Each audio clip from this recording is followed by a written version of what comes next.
Hi everyone. Hai kelas 8 SMP dan MTS. Apa kabar semua? How is it going? Saya berharap kita semua dalam keadaan sehat. In this video, we are going to study about chapter 5 in second semester. That is about greeting card, preposition, and express habits and general terms. Oke, saya memberikan contoh. Misalnya pada hari ini, pada video kali ini kita akan belajar tentang yang pertama adalah greeting card. Greeting card itu adalah kartu ucapan. Misalnya birthday, retiring, congratulations on your success, misalnya seperti itu. Bagaimana cara membuat atau mengekspresikan tentang habit atau kebiasaan dan general term atau kebenaran umum dalam bahasa Inggris. Well, all students, this is our learning in this video. Okay, before we continue the study, ada lebih baiknya kita akan memperhatikan tentang bagaimana objektif dari materi ini, apa grammar yang akan kita pelajari, tata bahasa, kemudian apakah nilai karakter atau character value yang kita dapatkan. Yang pertama adalah the objective of this learning are the first one, understand and write greeting cards. The second one, express the position of person, things, and animals. And the third one, express habits and general terms. Kemudian grammar fokusnya adalah di adverb of frequency, kata keterangan ya. Dan yang berikutnya adalah bagaimana dengan character value. Yang pertama adalah religiosity, integrity, nationalism, and critical thinking. Baik, mari kita masuk ke materi yang pertama, yaitu tentang understand and write greeting card. Bagaimana cara kita untuk mengerti dan untuk menulis tentang greeting card atau kartu ucapan.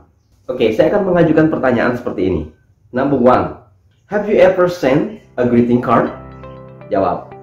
Yang kedua, what kinds of greeting card did you send? Yang ketiga, have you ever received a greeting card? 5. What do you feel after receiving a greeting card? Okay, that is about your answer, that is about your opinion. Okay, mari kita lanjut ke materi kita. What kinds of the most common greeting cards that you can send or you can receive? Retiring, moving to a new house, condolence, holiday. Oke, itu adalah beberapa greeting card yang bisa kalian terima dan bisa kalian kirim. Next, yang berikut ini adalah coba kalian sebutkan, mention the name of greeting cards. Nama greeting card yang ada di gambar berikut ini.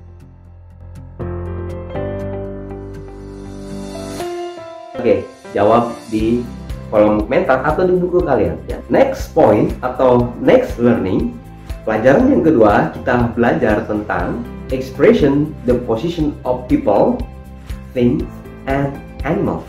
Nah, kali ini kita akan belajar tentang ekspresi posisi dari orang, dari benda, atau dari binatang.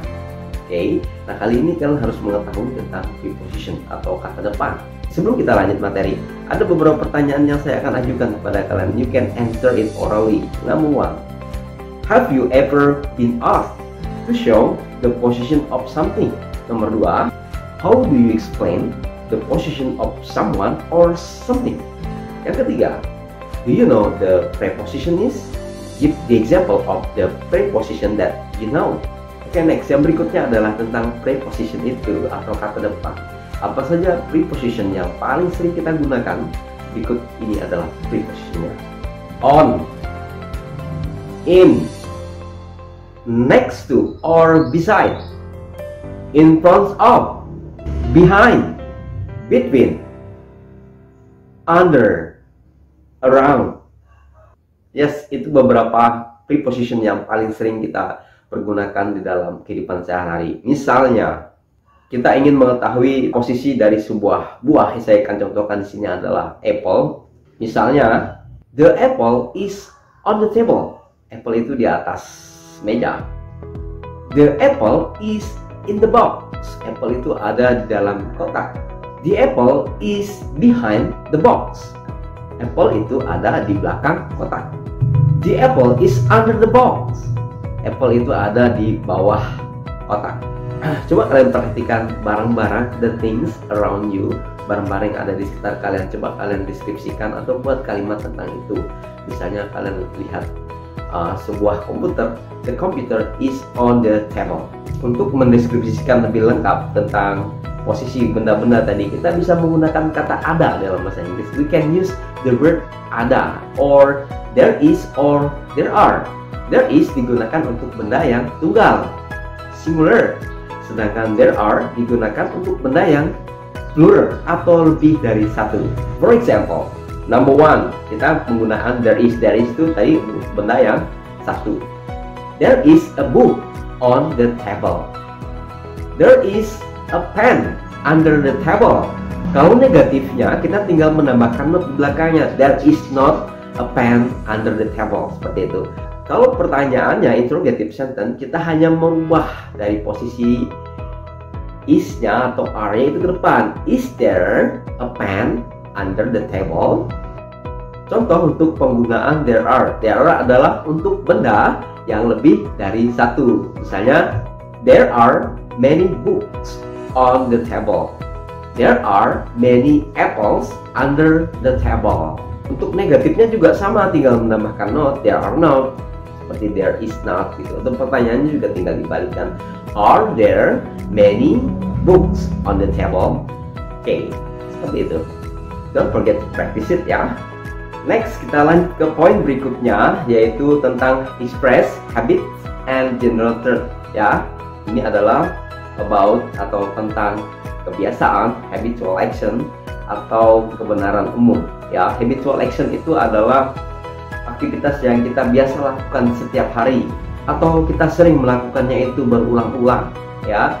Sedangkan general truth itu adalah kebenaran umum yang tidak bisa kita bantahkan. Misalnya, matahari terbit dari timur. To express about habits and general truth, we can use present tense. Untuk mengekspresikan ini, kita bisa menggunakan tense simple present tense. Seperti apa pola kalimat yang bisa kita gunakan? Sebelumnya saya akan memberikan contoh. Misalnya, apa saja habitual action yang kita lakukan? For example, I get up at 5 o'clock every day. Kemudian contoh yang kedua, I always go to school. He usually plays football every Saturday. Oke, itu seperti habitual action yang kita lakukan. Bagaimana dengan general truth? General truth yang tadi saya katakan adalah, misalnya, the sun rise in the east, the sunset in the west, something like that. Jadi ada tiga buah pola kalimat yang bisa kita gunakan. Yang pertama adalah affirmative sentence atau positive sentence. Kemudian yang kedua adalah negative sentence, and the third one is interrogative sentence.